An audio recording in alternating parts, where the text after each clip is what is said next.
Welcome to Wildspire. You get to be a fly on the wall for my intimate conversations with entrepreneurs who are changing the world.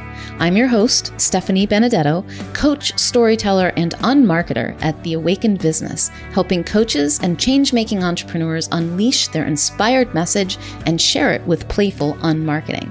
I'll ask curious questions and explore uncharted waters with my guest today. Anything can happen when we step into the unknown of infinite creativity, and that's where we're going to play.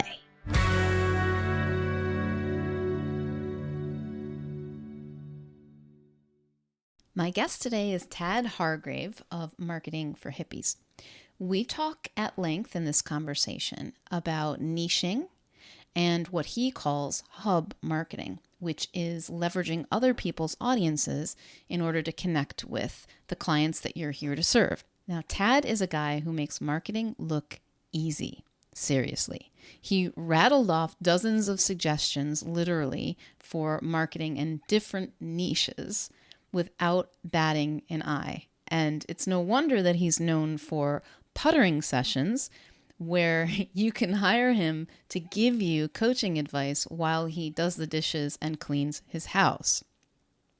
Tad even got me talking about my own experience as a hub in past businesses. This was a really fun conversation and really gets rolling toward the end. So let me tell you a little bit more about Tad. Tad Hargrave is a hippie who developed a knack for marketing and then learned how to be a hippie again. Despite years in the nonprofit and activist world, he finally had to admit he was a marketing nerd, and in the end, he became a marketing coach for hippies. Maybe it's because he couldn't stand seeing his hippie friends struggle to promote their amazing green and holistic projects. Maybe it was because he couldn't keep a 9-to-5 job to save his life. Whatever the reason, for almost a decade, Tad has been touring with marketing workshops around Canada, bringing refreshing and unorthodox ideas to conscious entrepreneurs and green businesses that help them grow their organizations and businesses without selling their souls. He has also offered most of his workshops on a modified pay-what-you-can basis. This is where you pay a small deposit to attend, and then people choose the amount they want to pay at the very end. There are so many gems in this conversation. Here is Tad Hargrave. Tad, thank you so much for joining me here. I'm really excited to have this conversation. Thanks for having me. So, let me see, where shall I begin? I came across you in your presentation that you had co-created with Bradley Morris of Magic Media. And actually had heard about you beforehand, but that's really my first experience of you and the presentation on life and business without social media, which was hugely influential on my own journey of leaving social media, and I'm on hiatus right now to kind of experiment with it and see what's happening. And I also purchased a couple of your books afterward, Hub Marketing and the Pay What You Can model pieces in particular. And I love, love, love the concept of hub marketing. So I'd love for you to tell me a little bit, if you would, about what that is. Like, just describe that for me and for the people who haven't heard of it before. Sure. Yeah. So hub marketing, I mean, that term I got from a fellow in Seattle named Dominic Canterbury. And the image it conjures, of course, is a wheel with the hub in the center. So the hub is where all the spokes connect. It's a node in a network, if you will. And it's so important in marketing because really there are three levels of marketing. There's a cold level, a warm level, and a hot level.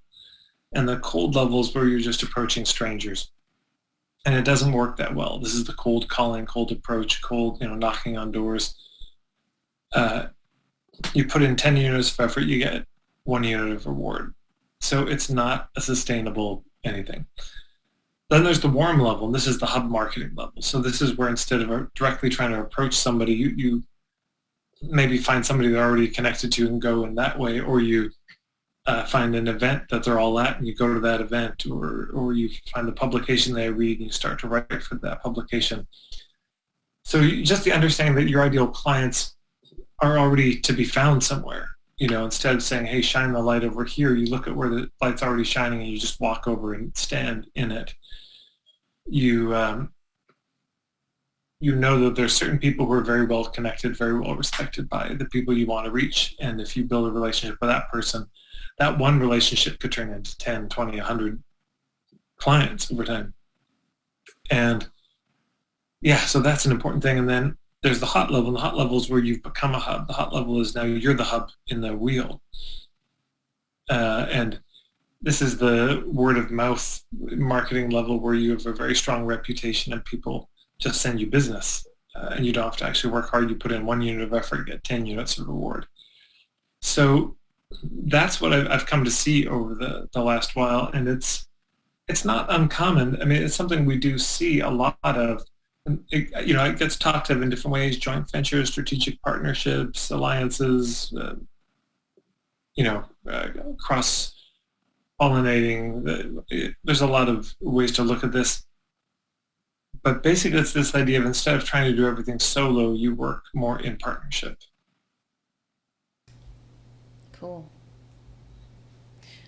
So, what was it, Tad, that caused that shift for you to start looking at hub marketing as opposed to conventional marketing, which tends to be, blast things out there and try to be more visible and create more content and all of those things that are typically thought of as marketing? It just made sense to me when I heard it. It just landed for me. And I mean, it's funny because I do put out a lot of content, but that's not strategy. That's affliction. I can't help it. That's I've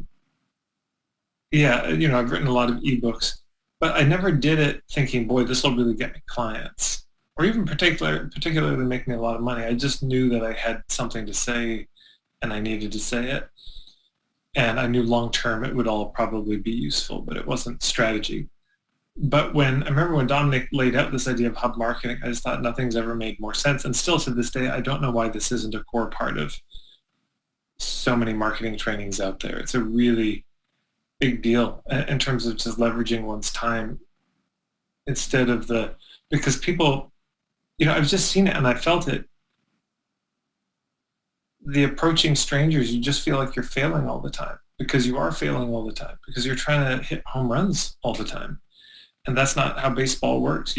Most times you don't hit a home run. You get to first base, if you're lucky, second base maybe. But the baseball greats, they didn't hit home runs all the time. 20% of the time they hit a home run, and they were the best. So, a lifetime of mastery gets you 20%. And so for the rest of us, it's going to be much lower than that. So people go to networking events and, God, I didn't get any clients tonight. I just think, are you insane? This takes time. And of course, the thing that's going to speed that up so much is an endorsement. Can make a big difference. We all have friends, and if they recommend a movie or book or a podcast, or we just go, great, I'll check it out, because everything they send you is gold. And we have friends where the reverse is true. So it just made so much sense to me. And when I'd work with clients in workshops or one-on-one, we start talking about hubs. I could just see it, and then every once in a while I get a report back from somebody of what they've done with hubs and how easy it was to get more clients or to get more access to those people when they've been grinding so hard, and then this was just simple relatively. So what does that look like when someone is beginning to, let's just say that they're beginning to connect through hub marketing, through finding the center of the wheel where, I love the metaphor that you just used of stepping into the light that's already shining. Right. What does it look like? Do you mean like an example of what hub marketing looks like? Yeah, like just to help people who think like, all right, well, what does that look like for me? Yeah, well, I mean, it looks like the the girl guide selling cookies getting tired of knocking door to door, so she sets up her cookie stand right in front of a place selling weed and sells out in half an hour. That's what it looks like in the real world. Where do people who want to eat cookies hang out? Got it. I'll be there. Um, or it looks like you do you help people. Oh, so many examples now coming on at once, but you want to bring a workshop to a new city. So, when I went to Ottawa for the first time, I had never been there before. I hadn't done any workshops, and yet filled 2 workshops full of 60 people each with like 3 hours of my time. Why? Because there's a woman there, Heather Garrett, who runs the store Planet Botanics, and she is very connected. And I said, I'll give you $25 per person who comes from you if you want to host this. Great. And she did. And so there you go. Really easy. I mean, I just show up to 2 sold out rooms in a city I've never been to. So it can look like that. It looks like, an acupuncturist here in Victoria, where I'm in speaking at a New Age church about yin-yang, masculine, feminine dynamics. And all of those people loving it so much, they just want to be his client. Want to see him for acupuncture, even though he wasn't talking about acupuncture, but the worldviews align so much. So it can look a lot of different ways. It can look like a guy who sells these amazing wooden beer steins, these Viking-esque beer steins, going to a beer festival and finding a gregarious person in the crowd saying, hey, can you just carry this around with you all day? And everyone's seeing it saying, oh my God, that's amazing. Where'd you find that? Over here. So that gregarious, increasingly drunk person becomes the hub. So it can look like a lot of different things, but the central idea is, okay, my ideal clients, where do I find them? And I think it starts from this place of understanding. We get this sense in marketing that we're supposed to find our ideal clients. One of the best things I ever heard was a colleague of mine in the UK, Karina Gordon Barnes, and I gave her half an hour at one of my workshops. The first words out of her mouth were stop looking for your ideal clients. And which I was surprised by, because I would think look for your ideal clients. But she says, stop looking for your ideal clients, because your ideal clients are already looking for you. So that's just so important to remember. They're not just sitting there. They're Googling, they're talking to people, they want to solve their problems, they're motivated. So they're already looking. I mean, by definition, your ideal clients are looking for you. They're trying to find you. And so then the orientation of marketing is not about making it easier to find them. It's about making it easier for them to find you. And laying the trails down and marking those trails well. And it's really helpful if those trails come off of a main road or go by the house of somebody who knows the neighborhood.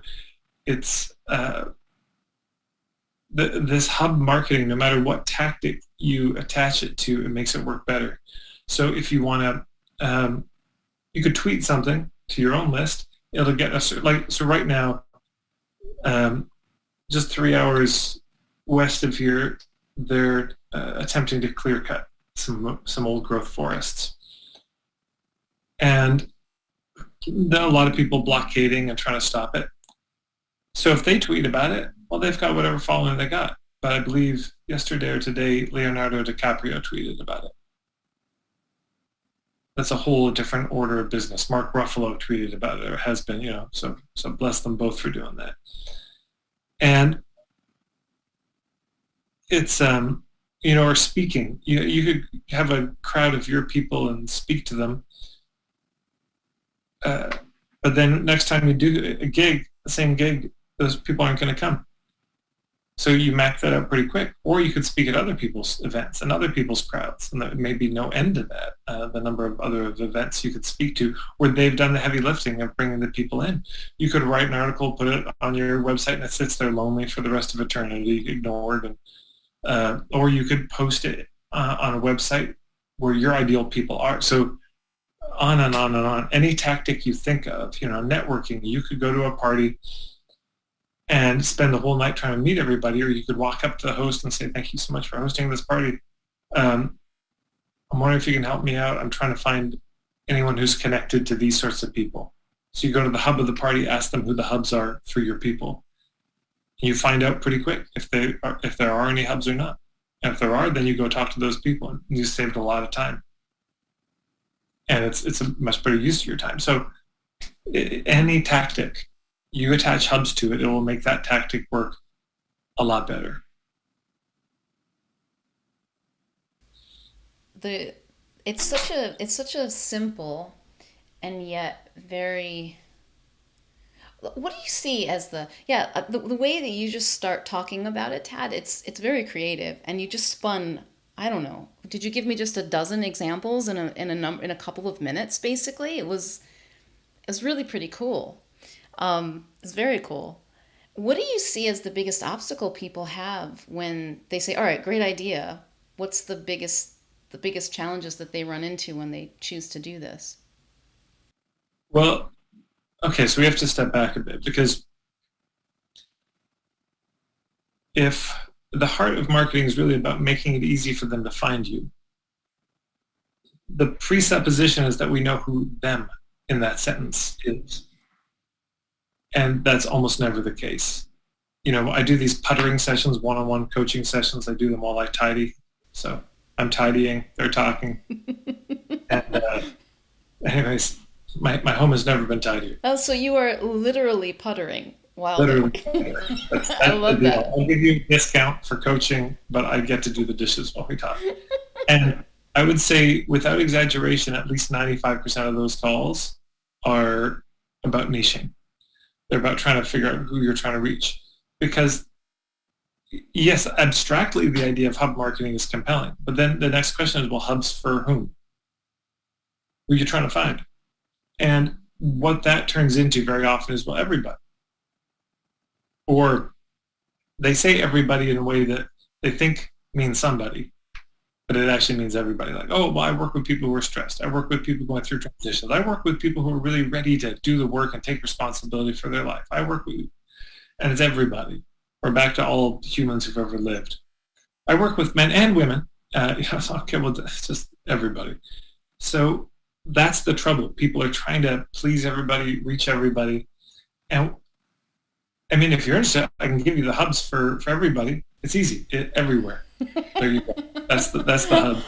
That's brilliant, Tad. So yeah, that's the trouble. You can't come up with hubs for everyone. That's where people get stymied. That's where the gears seize, and it doesn't translate.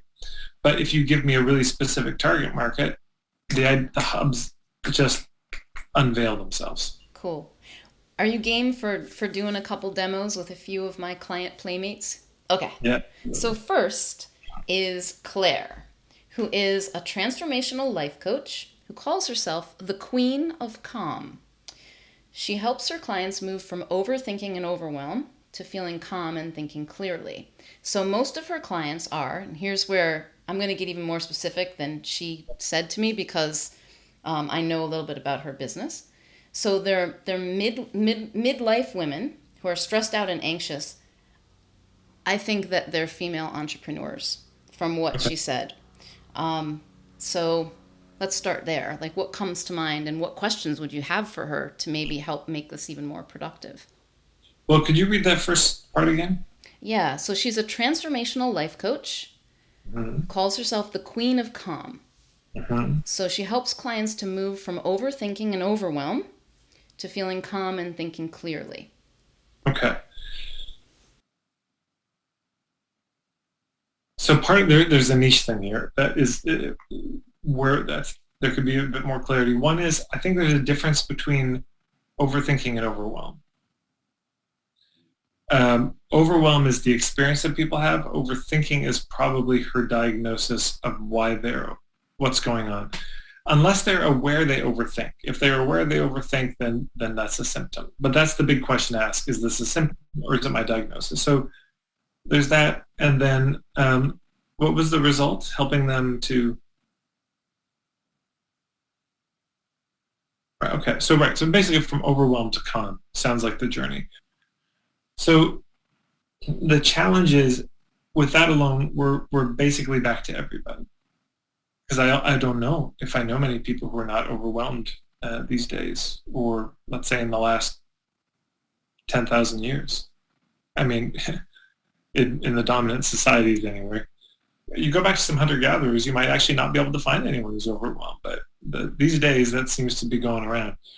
So that's the trouble. Now, as soon as you say entrepreneurs, okay, they're midlife, they're entrepreneurs. Now that gives a bit more grist for the mill. And then that's, easy enough. Now, it depends, because this can get, we can start making a lot of assumptions when we say, so female entrepreneurs, it really depends what kind of entrepreneur. And that's a broad gamut. That goes everywhere from having 100 employees, to 1,000 employees, to 1 employee, to no employees, to being a butcher, a baker, a candlestick maker, a massage therapist, a life. I happen to know that she has a Facebook group for female entrepreneurs, and there's an in-person networking group that was attached to it, which of course during COVID was not happening in person, was moved online. So what would you suggest for her, given that she has actually, she's kind of maybe a budding hub or a mini, it's a step towards a mini hub in herself? Well, what kind of clients is she working with? Who are these what type of entrepreneurs? Yeah, I don't know from the conversations we've said. That's kind of what and that's the question, right? Who are they? I'm thinking what are their challenges and problems? If they're female entrepreneurs and they're midlife and they're feeling overwhelmed, what are they overwhelmed with? Yeah. Right. And so generically, there's going to be a lot of women entrepreneur groups. There's the mompreneur groups and magazines and hashtags and Facebook groups, people who write on the subject, podcasts. So, there are plenty of hubs there locally and globally. So then there's also the question, is this local, is it global? If it's local, there's just tons. There's a lot of hubs for women entrepreneurs in general. Now, if it's life coaches or if it's healers or if it's more retail or they make products, these are all slightly different things. Women farmers, well, those are women entrepreneurs, but that's different than women potters or crafters or women in the food production business or women life coaches or healers or mechanics or whatever. So this is part of the thing, is to really hone and then that next question, okay, so they're overwhelmed, but specifically this group, what are they overwhelmed by that they would themselves identify as being a source of their overwhelm? So maybe, knowing entrepreneurs, maybe this is the money, the accounting. Right, so possibly a hub would be accountants or financial advisors who work with entrepreneurs. She could go to them and say, hey, look, would you promote me or let's do a partnership, or hey, just know that I'm here. I could help your clients with these types of things. So I would just say that's the homework for this person, is to really hone in on who is this, what are their particular struggles, and then also, what are the, because we've got a sense of what I would call the demographics, the outer things. They're an entrepreneur, great, we could externally verify that age, we could externally verify that. But there's a lot you can't are they vegan? Are they new age? Are they fundamentalist Christian? Are they atheist? Do they care? Are they spiritual but not religious? Are they, there's a lot politically, left, right, center, politically homeless, what's the, and that itself will then tell you something. Because let's just say this woman says, oh, no, this is definitely, I'm looking at the holistic crowd, and they're Yeah, they're very new age, but they feel very politically homeless these days. Okay, well then you know who you're looking for. You can start. There's a lot of things for each of those probably. There's the New Age bookstore. There's a lot of holistic meetups in town, and there might be some Facebook group for conscious living in Florida or wherever she is, and then in that conscious living group, you just know there'll be some entrepreneurs. There's two different ways to find clients generically in terms of hubs. One is you figure what's the very specific issue they have, and once you know that issue, you find the hubs for the issue. So let's say it's overwhelmed with finances as an entrepreneur. Well then, okay, there's a lot of resources and support for that. There might be hubs of where people who do taxes, accountants, bookkeepers, local credit unions, etc. There's probably a few others we could add. But you might also, instead of doing what's the issue, you might think, okay, what's the type of person? And if you think about it, and it's okay, what's the holistic type? Well, hey, there's this Body, Mind, Soul Expo. You should speak. And you just know that, and you're kind of gambling on the fact that you speak and there's maybe 50 people in the audience. Some of them are going to be entrepreneurs. Or some of the people at that expo will be entrepreneur and want to come to your session. But the lead in is not the issue. The lead is the kind of person. And both work. You can find hubs in both ways. So if you start with the issue, you say, okay, do you have this issue? And then next you filter for, are you this kind of person? They say, oh yeah, I'd like to work with you, not so fast. I can't see if you're the right kind of person. Or you can start with this kind of person. And they say, oh, I'd like to work with you, not so fast. I got to see if you have the issue I help you with. So they're both important, and you can start in either place. Cool. That's very helpful. And what I find when I'm working with clients is that I don't really talk specifically a lot about niching because I find that people have so many hangups about it. But it sort of arises if you ask some questions. Like it's always already happening by the people who are drawn to you, the communities you're drawn to. It's like the intersection of these things. Yeah. And just with a little bit of reflection, it starts to become clearer and clearer. And then knowing that, you can then apply what you're saying. Like, okay, what's the challenge? What's the issue that they have that you can help them with? And who are these people? And then you can go and look for the hubs and filter that way. That makes a lot of sense. Yeah. Very practical. So, are you up for another a guinea pig? Okay, so I've got Martin, who is a young coach. I'll tell you what he's written. I'll kind of sum it up. So, he's presenting a niche portion here as well, but I'm going to speak on his behalf, and he can correct me later if he wants to. His heart is with kids. So, he is a coach, and he really wants to do performance coaching for kids, and kids in particular who they're into sports. So his background is in sports. He was a basketball coach, and let's see what he says here. He loves to bring fun and play into lives and use the world of sports to help bring difficult conversations into a place where kids are already comfortable. So actually doing sports with these kids, he'll be coaching them at the same time. So it's not just about performance in their sport, but also maybe about behavioral issues that they're having, or they're having challenges in school, but in the medium of sports is where he can do it. And I believe he's working with like under 18 kids for the most part.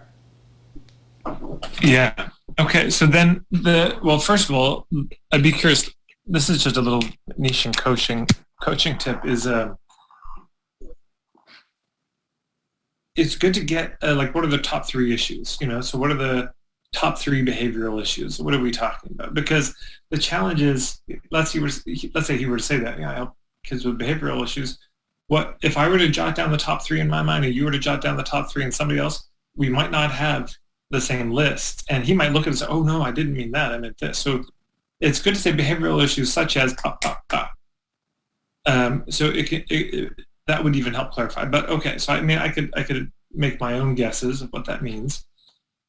The very first thing to know in this situation in terms of the hubs, in some ways there's two sets of hubs because he has two clients. One client is the kid and one is, of course, the parents. And the reason why I was curious about the particular issues is if you're going to reach out to parents, it'd be something like, hey, is your child struggling with blah, blah, blah? Hey, parents in this area, are your kids struggling, da, da, da? Whereas if you were doing it for the kids, you might not talk about that because they may not even be aware they're struggling with that and may not want to go to basketball therapy, So it might just be like, hey, basketball, basketball camp or whatever he ends up calling it. And then he just does that in his way. But the whoever pays the bills, that's really the client. So that's where most of the focus has to be. So then it's not, oh, these kids are struggling with this. No, it's the parents are struggling with the fact that their kids are struggling with that. That becomes the base. And then it's, okay, where would I find parents whose kids are struggling with these things? And then you're looking for the hubs for that. So this might be therapists. This might be families therapists, couples counselors. This could be mental health resources in town. This might be, and one of the ways you can find hubs, by the way, is once you're clear enough who it is, you could just say, you could just post on Facebook. You say, where do, in this city or this area, where do parents who are struggling with kids who have where do they go? What are the resources for them? What's available for them? And people will, and then tag the people you want to hear, and you'll just be amazed at the thread that you get of all the resources around this. And then there's some hubs. And then the key here also is whenever you reach out to a hub, always at some point in that conversation, ask them, and who else should I talk to? Where else would I find people? Because they'll know, they'll have some ideas. And that's how it keeps growing in an organic way. But yeah, that would be the question for me. Parents whose kids are starting, parenting coaches, could be another one. A therapist, who focus on kids in particular, is high school counselors, who are seeing these behavioral issues and have to deal with. They'd probably be stoked to have a resource like that they could send to the parents or give to the kid. But then, in terms of hub marketing / word of mouth, you'd want to give that high school counselor something they could pass on to the kid. Now that might be a printed something they could actually hand to them. It might be an easy to remember website or something, but you want to give them something very easy to remember that they could pass on. Because if you just think, oh, well, now they know I exist, so no. You think they remember your website? They don't. Unless it's really easy to remember. It's just, marketing for hippies has been a blessing for me because it's just funny and easy to remember. But if you have a weird spelling something, dashes and hyphens and numbers in it, it's going to be very difficult. So we want to make it very easy for people to spread the word on what we do. So there's probably more hubs, but that's what comes to mind right away. Yeah, that's cool. And what I thought of, and I heard when you said it, and I was like, oh, because I have talked with Martin a little bit about his business, and that I steered in the direction of the kids, because he put in here, like, I work with children, parents, and teams. Like, okay, those are really different going to the everyone, right? But I know, because I talked to him, his heart's with the kids. So I was like, okay, we're going to talk about the kids. But I heard you say, like, it's a basketball camp. Well, what would a kid, it's interesting to think about, what would the kid be interested? I want to get really good at basketball. I want to be, I'm imagining, you'd have to ask the kids, but probably I want to have a lot of fun and I want to get good. So that's the benefit for the kid. You're going to show them how to have fun, how to have more fun, and how to get really good at basketball. How he does it with his mindset stuff and helping them talk about all the challenges that they have.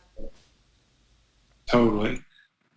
Yeah. Kids might, especially, and then it also depends, does he want the kids who are really serious about basketball or they want the one that's just a hobby? Because if it's like, I want kids in this age range who actually dream of being in the NBA. Then it could be, uh, you could literally call it that, like the NBA training camp for kids, and it's super fun. But then, yeah, there could be real conversations of like, okay, now we got to talk about this stuff because most of the game happens up here in your head. And, this is a thing too.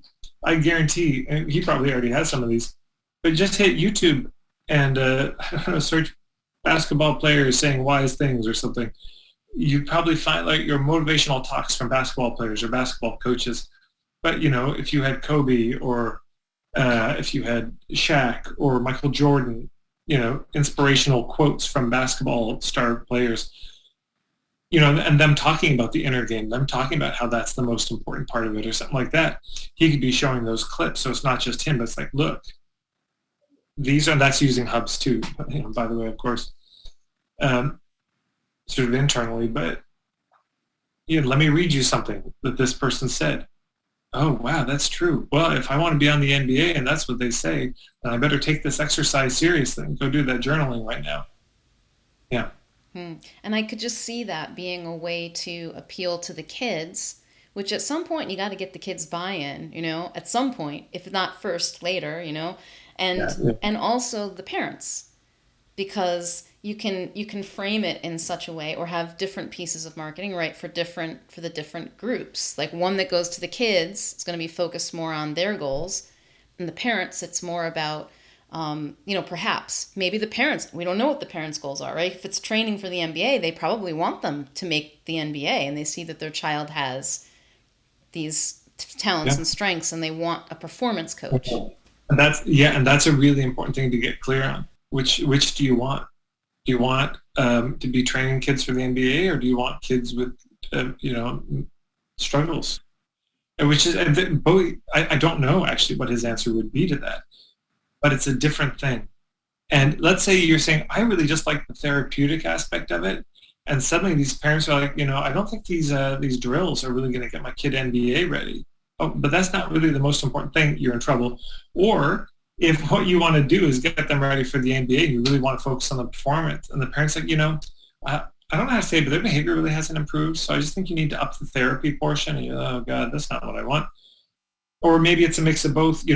It's but that's very important to get clear on in terms of what I call the filtering, so that the parents, because let's say you really do want to focus on the therapeutic aspect of it, you probably want to filter out the parents who are obsessed about their kids getting into the NBA, or vice versa. And not that those two are the only possibilities, but Right, we're just playing with those, yeah, yeah, for the sake of example. Yeah, I listened to your video recently around filtering, and I thought that was a very good point. It's like, and you were talking about how you're doing a favor to both yourself and the other person by being clear, by filtering out the people that you don't want and drawing in the people that you do, that are the right yeah, match. yeah. This is also dating advice. Yes. Yes. Oh, the pro daters. We could learn so much as marketers from looking at these savvy women in particular who've gotten really good at, like, in 30 seconds, they can tell you, like, nope, you're out of here. Totally. Oh yeah. There's I mean, literally everything we've said so far also does go for dating. So just to everyone, you're welcome. It's a 2-level interview. No problem. Oh my gosh. I used to be a wedding DJ years ago, and I used to do these wedding fairs. And I used to watch these couples walk in, and I'd be like, nope, nope, nope, yes, you. Because I knew who our couples were. We had two groups actually, but the one that was easiest to spot, they were couples. I lived in New York, and they were out of New York City. They usually worked in Wall Street on Manhattan. Now, this was not something that, like, I planned out. It's something that I noticed after noticing which couples were drawn to us and who we were the best match for. So anyway, they were like these hipster couples, usually in their like late 20s, early 30s, very Right? successful, working in Manhattan. A lot of them were like Goldman Sachs. They're in finance in some way. They love music. They had eclectic taste. They didn't want a DJ that was going to embarrass them. And you can spot those people across the room. Oh, And it was like, okay, there are people, and they were a small number compared yeah. to all the people at the bridal show, but I knew who they were. And by knowing who they were and what they thought and what their concerns were, and now looking back, I could have gotten even better at it. I put those things onto my website. And this was way back when I was a baby entrepreneur. And I put things like, I knew they were worried about my DJ's going to be cheesy. And Right. they're going to play something like the chicken dance and they're going to embarrass me and nobody's going to dance, which are concerns that all couples have, but they also like certain music. So if you drop the name of an artist or something that's the right artist, Uh-huh. they Totally. resonate, right? Or the people who aren't right leave. And this was a great way to they would email me and it would be like, "Oh, I found your website and it's like you're in my head. I need to talk to you. You're exactly what I was looking What kind of things would be on the website that made them say the types of bands you would reference? for." Not too much usually on the website. That's why I think we could have done it better at the time. Yeah. But I would just say like, I don't want my wedding to if you don't want your wedding to be cookie cutter, I would say that. You want it to be different. Yeah.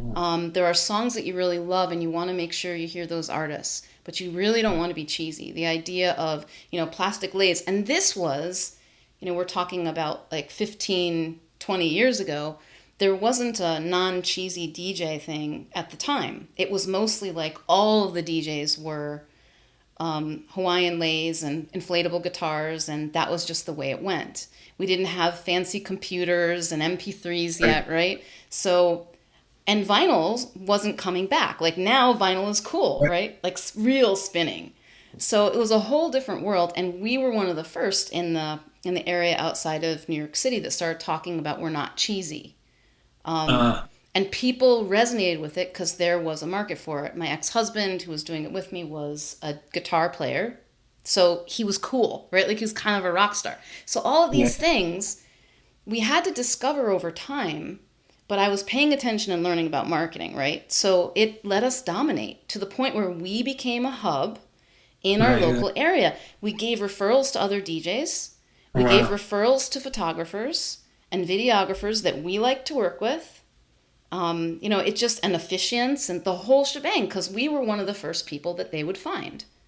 And I mean, it was a wonderful position to be in.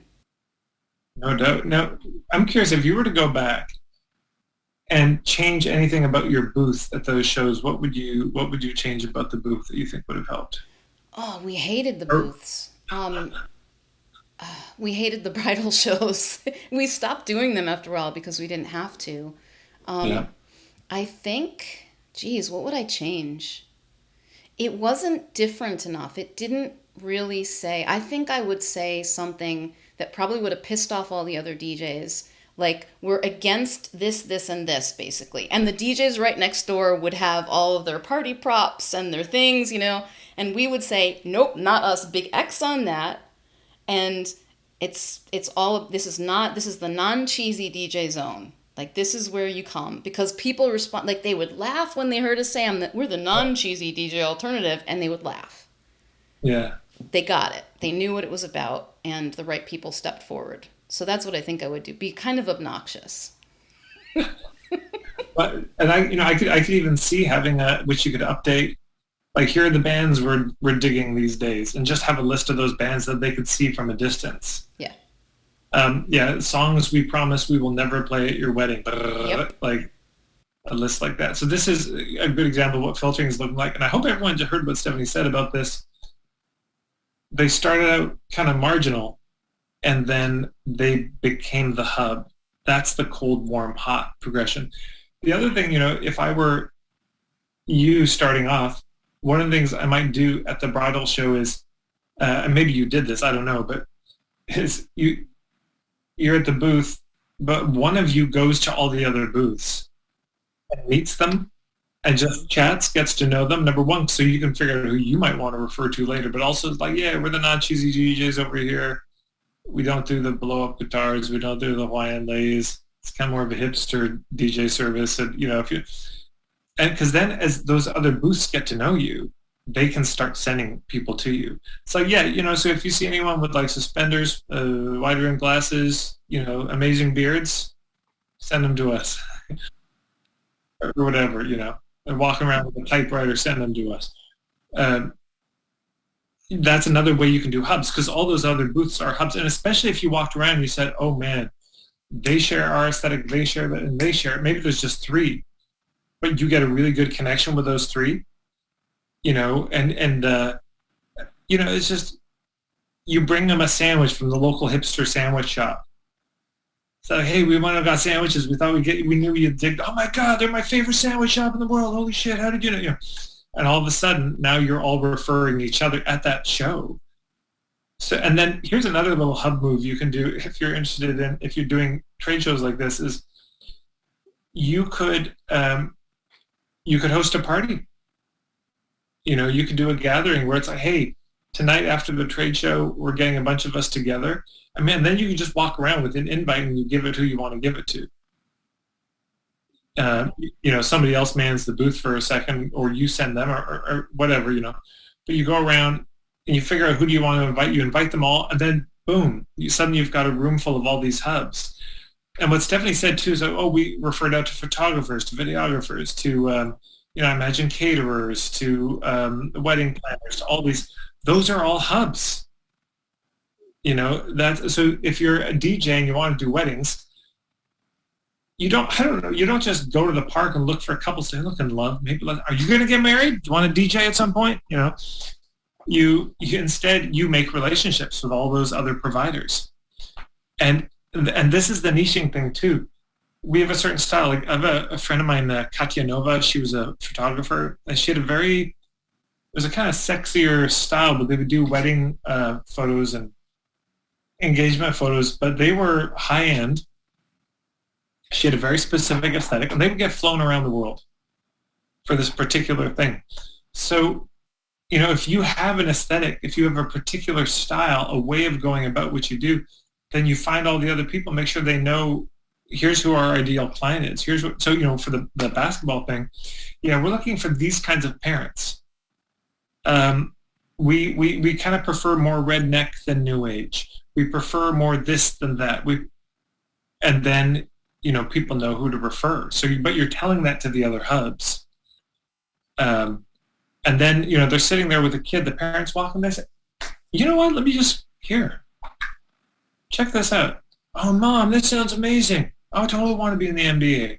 Okay, sweetheart. I mean, that sounds, Yeah, and we used to have what we'd call the dream team, because we'd have these weddings and we knew they'd be great weddings because we had the photographer, the videographer, and the venue and us, and we knew we were all a good match because the type of client who would hire all of us was the right person. And when somebody would come to me, I wouldn't just recommend any photographer. I knew so many great photographers, but they had different styles and different personalities. I'd be like, this one for that person, this one for this couple, and sometimes I'd give them a couple to choose from, but I would kind of know which one would be the best match, And none of this stuff happened overnight. Like, we had to become known and get trusted and build those relationships and all of that. So, yeah. But the thing is, we're talking about it from a strategy point of view. It's also just being a cool person to hang out with and inviting people to hang out with you and doing them favors and being kind and inviting people to get to know you better. It should be everyday common stuff, but for some reason when it comes to marketing we think that, I have to be serious and or something. I don't know what happens. People get stiff and they forget they're a person and they want to connect with a person. Yeah, again, dating advice. Yes. It's the same thing. People, I say it in my workshops a lot that people often vacillate between either being a kind of a collapse or a posturing. Collapse, people make themselves very small, don't take up much space, or posturing, people like pretend they're so cool when they don't feel cool. It comes across as lack of confidence or overconfident. And instead of trying to make a compromise, we go up here to composure, and that's where it's just being comfortable in your own skin. One day I'm going to write a marketing book called Vibe, The Hidden Mechanics of Why People Buy, because so much of why people buy has to do with vibe. But the key to the vibe is that you're not hustling for their love or respect. You're not trying to get them to buy. Your focus is not on getting the sale. Your focus is on getting to the truth of, is this a fit or not? And that becomes the whole thing. And that's where the filtering comes in. So when you're sitting down with somebody, it's genuinely not, how do I covertly get them to say yes? You're sitting there wondering, are they a good fit for me? I don't know. And if not, I'll refer them out to somebody else because it's not worth the trouble. Because they're doing the same with you. They're saying, I don't know, is this person a good fit? So that's what it is. You're checking each other out. You're seeing if it's a good fit. And if it is, you proceed. That will not happen if you have the hidden agenda to get the sale. And it won't happen if you have the hidden agenda to get them to love you or respect you. Yeah, that's so powerful. I completely lost my train of thought, but that's totally okay because there's always a new one that comes along. So, okay, what message would you most like to give to, so my audience has an intersection with yours, obviously. There is no coincidence that the two of us are talking, right?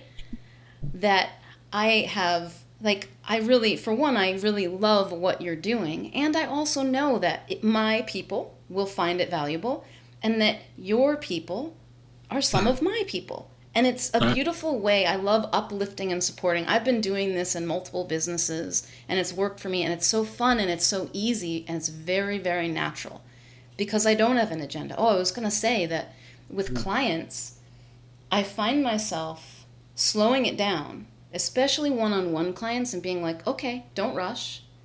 You need to know this about me. I'm going to mess with you.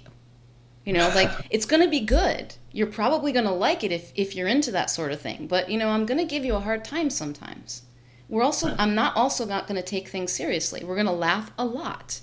If these things are not okay for you, I'm going to talk about playing. If you're not okay with that, go someplace else. There are plenty of people. And I'm not going to give you systems and strategies and formulas and shove them down your throat. I'm going to help you find yours. And slow it down. This is what to expect with me. Take your time. It is disarming in a world where people are being pushed and marketed to and, do it now or else and scarcity. And I'm not saying that there isn't a place for those things, but, you don't have to. Yeah. Yeah, I agree. But the question that I had for you was, which I sidetracked myself because I remembered the thought that escaped. Is if you could tell my audience in particular, but it probably fits more generally as well. So I have a lot of coaches and healers and changemakers, many, many coaches, therapists, movement therapists, that type of professional. If you were going to give them a message that you really want them to get, what would it be? Something you think would have the biggest impact for them? Oh, man. Just whatever comes up in this moment.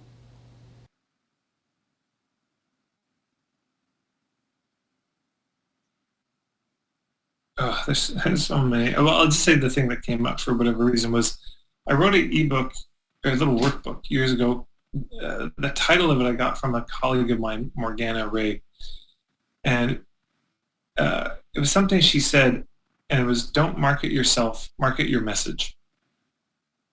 And I like this, so I made a workbook based on it. But it's this idea that if I work, I'll do this in my live workshops. I'll say, imagine this. When we come back from lunch, I'm going to give you each 1 minute. You're going to come up to the front of the room. You have 1 minute to convince us to hire you. And you can just see everyone tighten, kind of stop breathing. Nobody's excited. I'd let it pause for a second. I say, we're not going to do that. But then I say, isn't that strange? You're at a marketing workshop, learning how to market. I just said I would give you 60 seconds to market yourself, and no one wants to do it. And I say, I want to submit that's not because of a limiting belief you have. That's not because there's anything wrong with you. It's that it's just shitty to sit through a pitch. And everyone knows it. Nobody wants to sit through a 60-second commercial. Nobody wants to watch commercials on TV. And it's just awkward where, you're not supposed to be good at marketing yourself. You're not supposed to be good at it. You're supposed to be shit at marketing yourself. You're supposed to be terrible at marketing yourself. So what am I saying? This sounds insane because I'm a marketing coach. and I'm teaching people how to market. Right. So is my work about helping people get better at marketing themselves? Sort of. But didn't you just say you're not supposed to be good? I did. But what I'm saying is, who's really good at marketing you? Everybody else. So that's marketing. You make it really easy for other people to market you. You don't try to do it yourself. You don't stand at the front of the room and say, here's why you should hire me. You support other people in doing that on your behalf, and that's much more powerful. But should you find yourself at the front of the room and you're given 60 seconds and they say, pitch yourself, don't do it, because nobody wants to sit through that. You will feel awkward doing it, I think, as we should. It's deep in the human DNA to not self-promote, to not toot our own horn so much all the time. It's hunter-gatherer, just kind of collective. You would do that to other people. You ever notice as you go to a networking event, it's so many. This is the advice I give us. If you go to a networking event, go with a friend. You network for them, they network for you. Better for everybody. Because the shit you say about your friend, you couldn't say about yourself. Your best friend says, oh my God, this person is amazing. Oh, they're so good. I can't believe you two haven't met. You have to work. She's the best. She's the fucking best at what she does. You love working with her. She's so talented. But if you tried to do that about yourself, oh my God, I'm the best. I'm the best. I can't believe we haven't met. You have to hire me. I'm so good at it. You see what I'm saying? It just doesn't work. But if you do find yourself at the front of the room, I would just suggest you talk about, you answer the very question that Stephanie asked me. You answer that question in front of the room. And you just say, here's the thing I most want you to hear. This is the message that I wish the world could hear. This is the message I wish somebody had whispered in my ear when I was younger. Because not having heard this cost me a lot. So this is the idea. This is the premise. This is the distilled down point of view, perspective, cosmology, understanding that I wish I'd known. Here's the idea. That's what you do. You take the time to distill that and you share that. And then basically the pitch is, look, if that resonates with you and you want to talk more, I'll be over there in the corner. That works a lot better because there's no push in it. It's not that I don't have an agenda. I've got a very clear agenda in conversations, but it's not hidden. My agenda is to get to the truth of, is this a fit or not? That's my agenda. And my agenda is the well-being of the community. It's the classic thing. Whose side are you on in this fight here? I'm on the side of the community. That's the side I'm on. It's very clean. It's very clear. I like it. And that's why I asked you, Tad, because I want you to have the opportunity to answer that, because I know that the people who hear it and resonate with it will go, oh, this is somebody I need to learn from. On that note, I'm going to give a plug in particular for your Hub Marketing book, because it's an incredibly useful discussion that it goes more in depth into this. So many examples inside of it for different types of businesses, of which my audience, who's primarily coaches and therapists, they will find examples that they can absolutely relate to, ways to think through this. I've created my own, I haven't even finished the whole thing, but it's already had a huge influence on me because it's a substantial piece. Created my own Hub database to begin that, which is, your list of contacts. And I think if you only just, you don't have to go huge with it, but do even just part of it. You don't need that many. Most of us are small businesses. You don't need that many hubs. You don't need that many connections to fill your calendar, to sell out your inventory, whatever that might be for you.